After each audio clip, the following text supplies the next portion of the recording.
Hello student, BSc third year botany में हम पढ़ रहे हैं टेक्सोनोमी एंड एम्ब्रियोलॉजी, और जिसमें हम पढ़ रहे हैं यूनिट थर्ड। और यूनिट थर्ड में आज अपना जो टॉपिक रहेगा एम्ब्रियोलॉजी के अंतर्गत वो है गुरु बीजाणु धानी।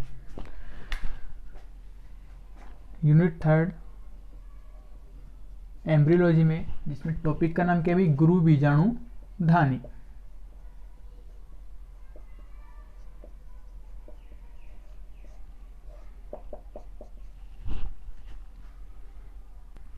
तो हम यहाँ देखेंगे भाई जो गुरु बीजाणु धानी होती क्या है।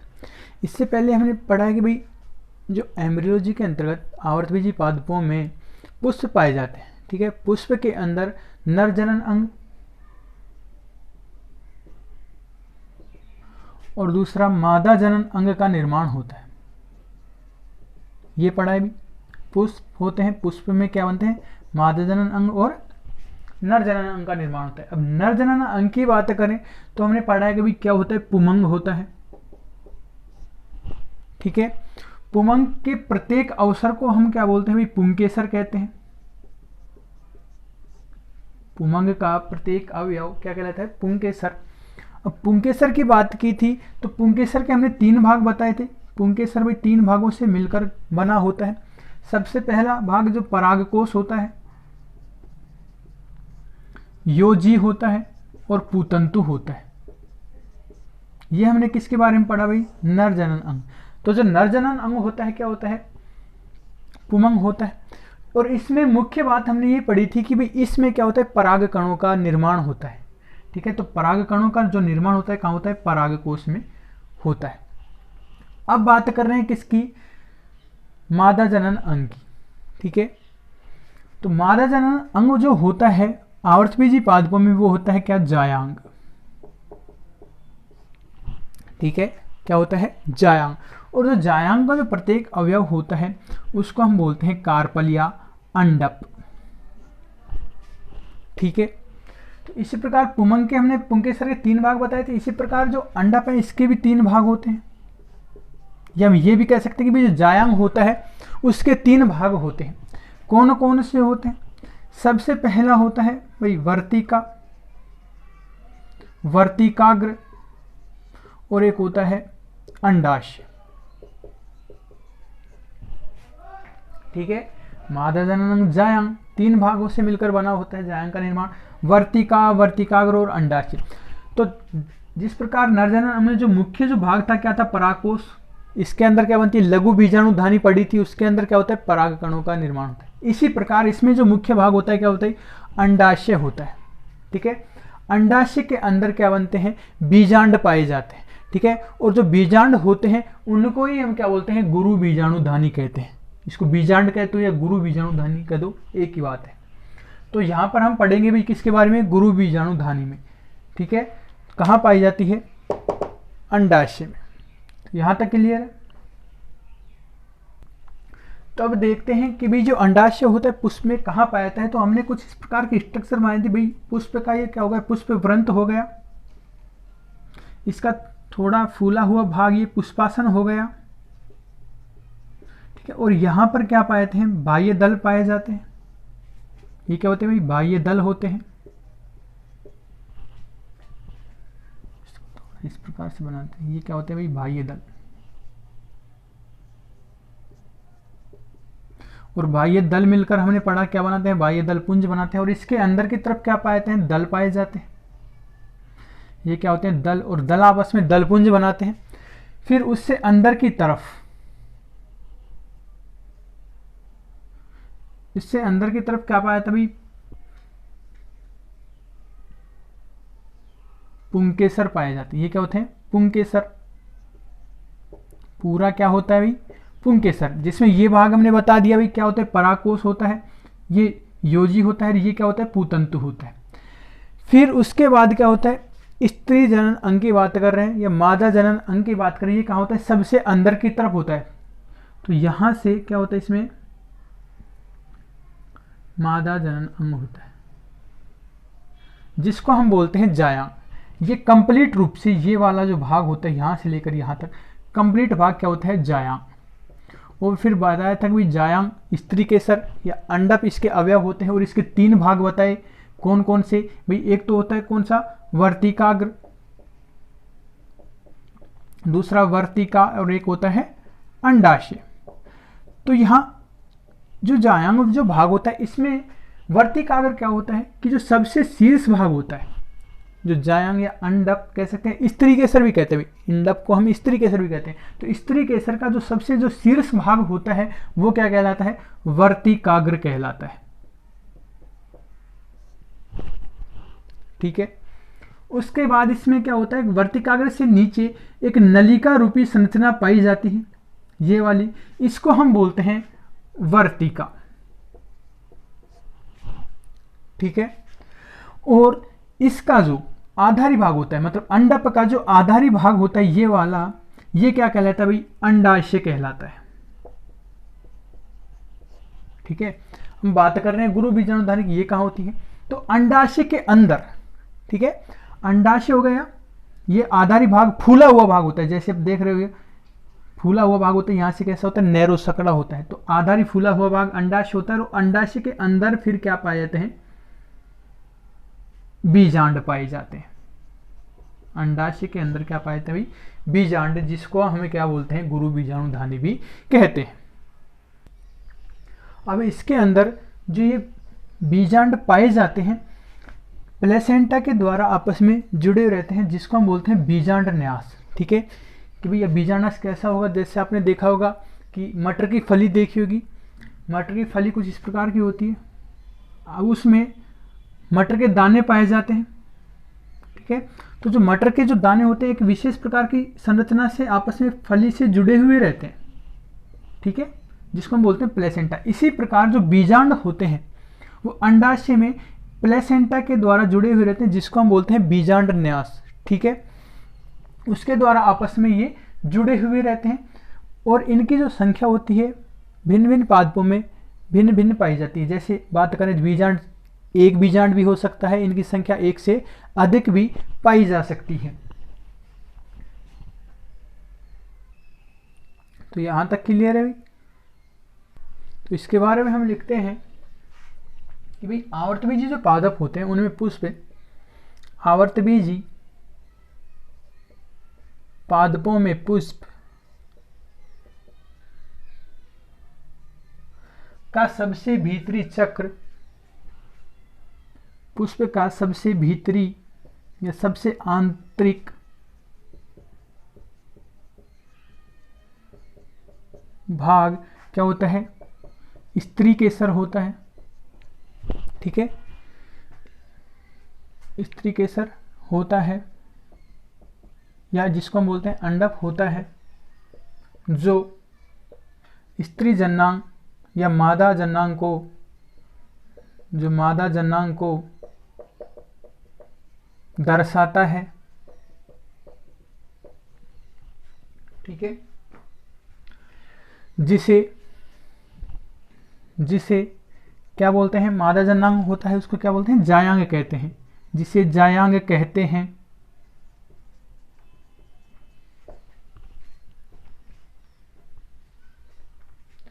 और जायांग चक्र का प्रत्येक सदस्य, जायांग चक्र का प्रत्येक सदस्य क्या कहलाता है, स्त्री केसर, या दूसरा नाम इसको हम बोलते हैं अंडप कहलाता है। प्रत्येक सदस्य क्या कहलाता है, अंडप कहलाता है। जैसे कि भाई इसमें हमने नरजनन अंग में पढ़ा था पुमंग होता है, और पुमंग का जो प्रत्येक अवयव क्या होता है, पुंकेसर होता है। इसी प्रकार मादा जनन अंग का जो प्रत्येक सदस्य स्त्री केसर या अंडप होता है, जिससे जायांग का निर्माण होता है। तो इनमें जो जायांग होते हैं कैसे होते हैं भाई, स्वतंत्र भी हो सकते हैं और आपस में जुड़े हुए भी हो सकते हैं, मतलब अंडप। तो लिखेंगे जायांग में अंडप एक दूसरे से स्वतंत्र, एक दूसरे से स्वतंत्र, जिसको हम बोलते हैं व्युत्क्तांडपी। ठीक है भाई, इसमें जो अंडप पाए जाते हैं एक दूसरे से स्वतंत्र, मतलब अलग अलग हों, तो उस अवस्था को हम बोलते हैं व्युत्क्तांडपी। और जब अंडप आपस में एक दूसरे से जुड़े हुए होते हैं तो उस अवस्था को हम बोलते हैं संयुक्तांडपी। तो जायंग में अंडप एक दूसरे से स्वतंत्र युक्तांडपी एवं जब अंडप आपस में संयुक्त मतलब जुड़े हुए हों, संयुक्त हों तो क्या कहलाते हैं? संयुक्तांडपी कहलाते हैं। संयुक्तांडपी कहलाते हैं। ठीक है।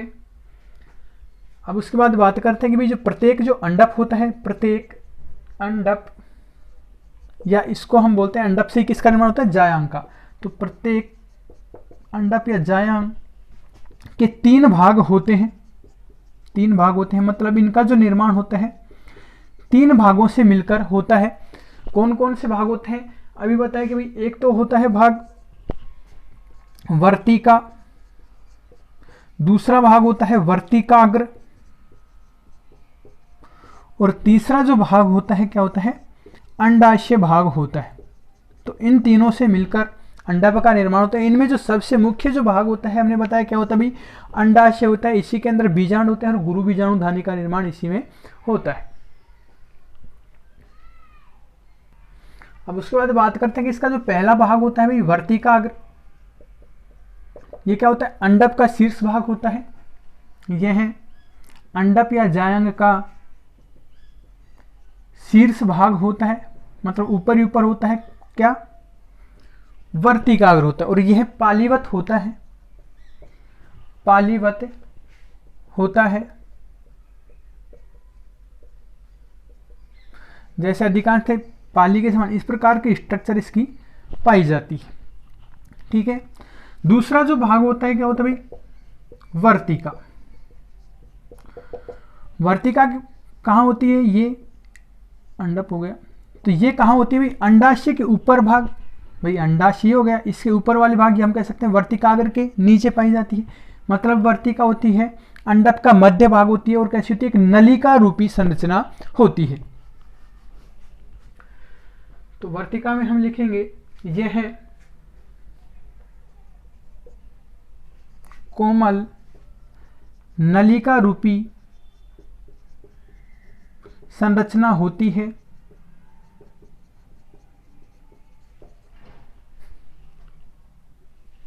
यह अंडाशय का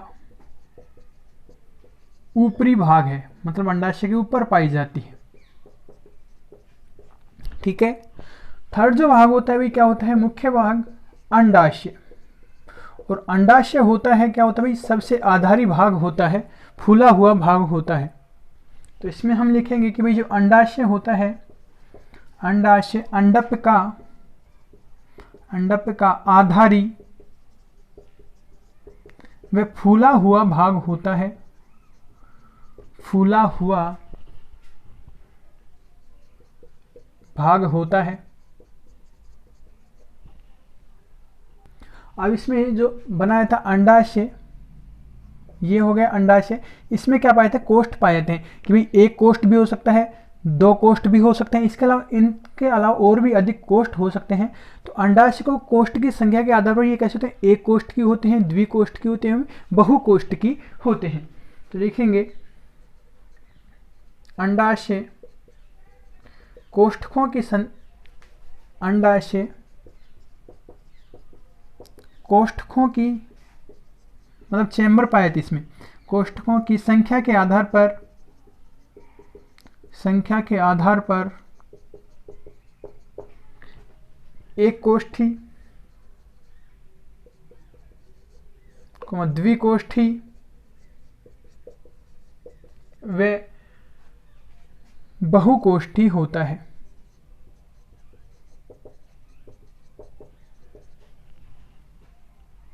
इसी प्रकार जो जायंग होते हैं अंडप की संख्या के आधार पर भाई एक अंडपी, द्विअंडपी, त्रिअंडपी, बहुअंडपी इस प्रकार का होता है। इसी प्रकार अंडपों की संख्या के आधार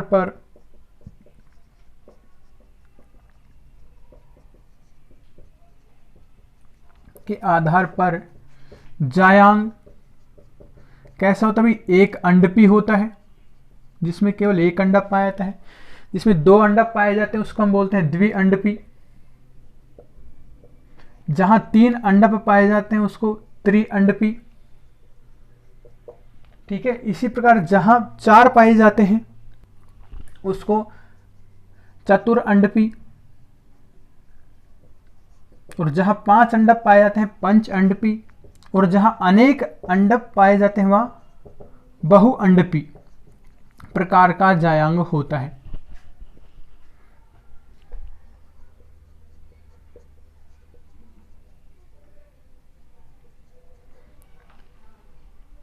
ठीक है, और जो अंडाशय होते हैं उसके अंदर फिर क्या पाए जाते हैं भाई, बीजांड पाए जाते हैं। तो इसी में हम लिखेंगे कि अंडाशय की भित्ति पर, अंडाशय में, पहले अंडाशय में क्या पाए जाते हैं, बीजांड पाए जाते हैं। ठीक है, अब उसके बाद लिखेंगे कि भाई अंडाशय की भित्ति पर, अंडाशय की भित्ति पर एक या अधिक बीजांड व्यवस्थित होते हैं, एक या अधिक बीजांड व्यवस्थित होते हैं।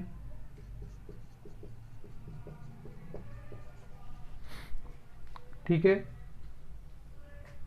इनके व्यवस्था क्रम को, इनके व्यवस्था क्रम को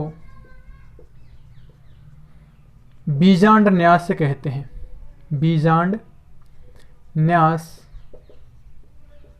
कहते हैं कि भाई बीजांड की जो व्यवस्था होती है उसकी व्यवस्था क्रम को हम क्या बोलते हैं, बीजांड न्यास से कहते हैं। यहां तक क्लियर है।